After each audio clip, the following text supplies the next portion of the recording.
மீண்டும் தேசிய ஜனநாயக கூட்டணியில் சேர்றதுக்கு வாய்ப்புகள் இருக்கா சார்? எது பேச்சுவார்த்தைகள் நடக்கும்? அரசியல் எதுவும் நடக்கலாம், எங்களுக்கு அந்த தனி கொள்கை இருக்கிறது. அந்த கொள்கையின் வடிவில் எங்களுக்கு வாய்ப்பு தந்தால் மீண்டும் இணைய வாய்ப்பு இருக்கா சார்?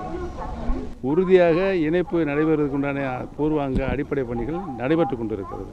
சார், தொடர்ந்து ஆதரவாளர்கள் ஒவ்வொருத்தரும் விலகிறது உங்களை பலவீனப்படுத்த முயற்சி. ஐயா, அது எந்த காலத்தில் நடக்காது. நான் ஒரு தனிப்பட்ட முறையில் சொல்கிறேன். என்னை பொறுத்த வரையில் நாம் பிறக்கும் போது எந்த பதியோடு பிறந்தோம், இழப்பதற்கு அவ்வளோதான்.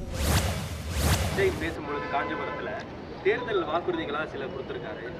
அனைவருக்கும் நிரந்தர வீடு, ஒவ்வொரு இல்லத்திற்கும் ஒரு மோட்டார் சைக்கிள், அது இலக்கு, லட்சியம் ஒரு வீட்டிற்கு ஒரு கார் அப்படின்றதெல்லாம் சொல்லியிருக்காரு.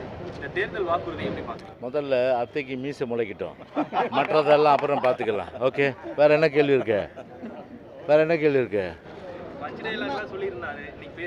நீங்கள் கேளுங்க. பஞ்சு டைலாக்லாம் அது எங்கிட்ட கேளுங்க. நான் பஞ்சு டைலாக்லாம் பதில் சொல்கிறேன். நான் கேள்விக்கெல்லாம் பயந்து ஓடுற ஆள் இல்லை. நான் என்ன தொட்டவங்களை ஏன்டா தொட்டோன்னு வருத்தப்படுற அளவுக்கு இருக்கும் அப்படின்ற அது தொட்டவங்களுக்கு தானே வருத்தம். அது தானே, எங்களுக்கு ஒன்றும் இல்லையே. 2026 கூட்டணி முதல் சதவீதம் அமைப்பாங்க அப்படின்னு சொல்லிட்டு பிரேமலதா விஜயகாந்த் சொல்லியிருக்கிறாங்க. அக்கா சொல்லியிருக்கிறாங்க. என் கட்சியின் சார்பாக தலைவர் இருக்கிறாங்க, நயினார் அண்ணன் இருக்கிறாங்க, தலைவர்கள் இருக்கிறாங்க. இது சம்பந்தமாக அவங்க பேசுவாங்க. பிஜேபி பீகாரில் சட்டமன்ற பெரும்பான்மை பெற்றதுனால தமிழ்நாட்டில் நீங்கள் அதிமுகவை நிர்பந்திக்கிறதுக்கு வாய்ப்பு இருக்கா சார்? அதெல்லாம் பேசுவதற்கான காலமும் நேரமும் இது இல்லைங்கன்னா, மரியாதையான கூட்டணி, கொடுத்த வாக்கும் கொடுத்த மரியாதையும் அப்படியே காக்கக்கூடிய ஒரு கூட்டணி தேசிய ஜனநாயக கூட்டணி. 2020 ஒருக்கா பண்ணி தான் நீங்கள் ஃப்ளூக்குங்கலாம். 2025 இரண்டாவது முறையும் செய்திருக்கின்றோம். 89 எம்எல்ஏ, 85 எம்எல்ஏ நிதிஷ்குமார் அவர்கள். ஏன்னா அவர்கள் தலைமையில் எலெக்ஷனுக்கு போனோம். அதனால் நிச்சயமாக எல்லா கூட்டணியும் பாரதிய ஜனதா கட்சி அப்படித்தான் பார்க்குங்க. நாங்கள் தற்கொலைகள் அல்ல ஆச்சரியக்குறிகள் சொல்லி பேசியிருக்காரு. அவர் ஆச்சரியக்குறியாக இருந்தாலும் தற்குறியாக இருந்தாலும் எங்களுக்கு எந்த குறியாக இருந்தாலும் கவலை இல்லை. எங்களுடைய குறி தேர்தல் குறி. இன்னும் விமர்சனமே பண்ண ஆரம்பிக்கல, ஆனால் பயப்படுறாங்க அப்படின்னு சொல்லி யாரை கண்டும் நாங்கள் அஞ்ச வேண்டியது கிடையாது. எங்களுக்கு போட்டியும் யாரும் கிடையாது. களத்தில் இருக்கக்கூடிய எல்லோரையும் நாங்கள் சமமாகத்தான் பார்க்கிறோம். அவர்கள் எல்லோருமே எதிரிகள் தான். எதிரிகள் என்றால் அரசியல் எதிரிகள் தவிர தனிப்பட்ட முறையில் யாரோடும் எங்களுக்கு எந்த விதமான பகைமையும் எதுவும் கிடையாது. தவாக என்பது பாஜகவினுடைய சி டீம். எனவே இன்றைக்கு அவர்கள் ஒரு காலத்தில் ஸ்லீப்பர் செல்களாக இருந்தவர்கள் இன்றைக்கு அரசியல் களத்துக்கு வந்திருக்கிறார்கள். அவ்வளவுதான். நானும் 5 மணிலிருந்து ரெடியா உட்கார்ந்து இருக்கேன். எப்படா மழை விழும் போலான்னு. ஆனாலும் மழை பெய்யுதுனாங்க.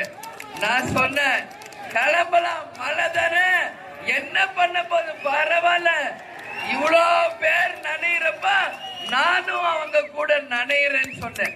வந்துட்டோம், நின்றுச்சுல மழை. அதுதான் சொல்றேன், எதுக்குமே பயப்படவே கூடாது. அப்பதான் நம்ம வெற்றி பெற முடியும் அப்படிங்கிறத.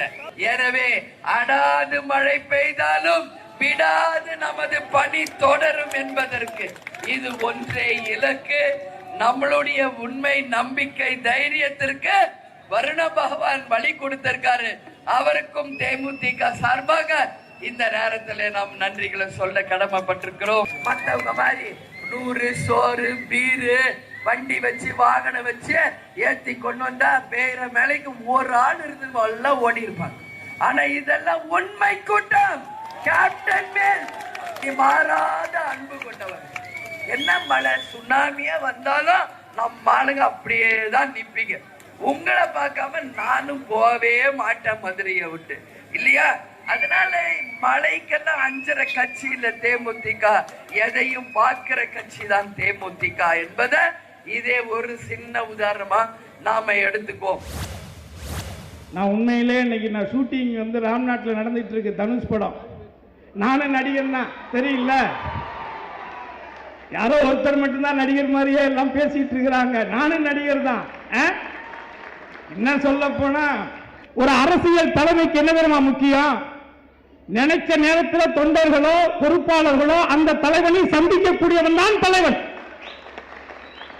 நீங்க உங்களை பார்க்கறதுக்கே நாங்க ரிசார்ட்டுக்கு வரணும், அப்புறம் என் பிளைட் பிடிச்சி சார்ட்டர் பிளைட் பிடிச்சி வரணும்னா நீங்க எப்படி தலைவரா இருக்க முடியும்? புலிக்கு பதுங்கவும் செய்யும், பாயவும் தெரியும், ஆனால் பயப்பட தெரியாது.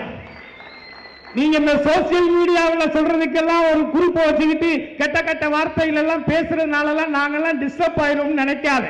ஏன்னா நாங்க கெட்ட வார்த்தைக்கு டிக்ஷனரி போட்டலைங்க, டிக்ஷனரியே போட்டுருவோம் நாங்க கெட்ட வார்த்தைக்கு. அதனால இந்த சின்ன சின்ன பசங்களை வச்சுக்கிட்டு நீங்க அப்படி இப்படி அப்படி இப்படி என்ன கூவத்தூர் மாமா அப்படின்னு சொன்னா ஆமான்ட்டு கூட போவேன். செஞ்சிருந்தா செய்யாத நான் என்ன பண்ணுவேன், சொல்றவன மாமா வாக்கிடுவேன். என்ன அப்படி நீ அங்கே போனீங்கன்னா அப்புறம் நான் அடுத்த இடத்துக்கு போற மாதிரி ஆயிரும். நான் பயிற்சி முகாம் கொடுத்தேன், பயிற்சியே இல்லைன்றாங்க சில பேருக்கு, என்னன்றது தெரியலன்றாங்க. நான் பயிற்சி முகாம் போட்டேன்றாரு நம்ம ஆட்டோ வச்சு. ஆனால் இங்கே என்ன இப்படி நடக்குதுன்றத தெரியப்படுத்துறதுக்கு தாங்க வந்திருக்கோம். இந்த மாதிரி இதை நீங்கள் இதை பார்த்தீங்கன்னாலே தெரியும் இதில் எவ்வளோ தூரம் பாருங்கள். இது மாதிரி செய்யலாமா, இதுக்கு என்ன வழிமுறை எங்களுக்கும் புரியல. நாங்கள் மடச்சாம்பிராணியாக இருக்கோங்க, இதில் ஒன்றும் தெரிய மாட்டேங்குது. அது என்ன எல்லாருக்கும் கொடுத்த மாதிரி எழுதிட்டு கொடுத்த மாதிரி அப்லோட் பண்ணிவிட்டு அப்புறமேல கலெக்ட் பண்ணுறதில்ல அப்படின்னா என்ன எங்களுக்கு ஒன்றும் புரிய மாட்டேங்குது. கலெக்டிட்டே இதே வார்த்தை தான் சொன்னேன். என்ன நானே உடனுக்குடன் செய்திகளை தெரிந்து கொள்ள சன் நியூஸ் பெல் ஐகானை கிளிக் பண்ணுங்க.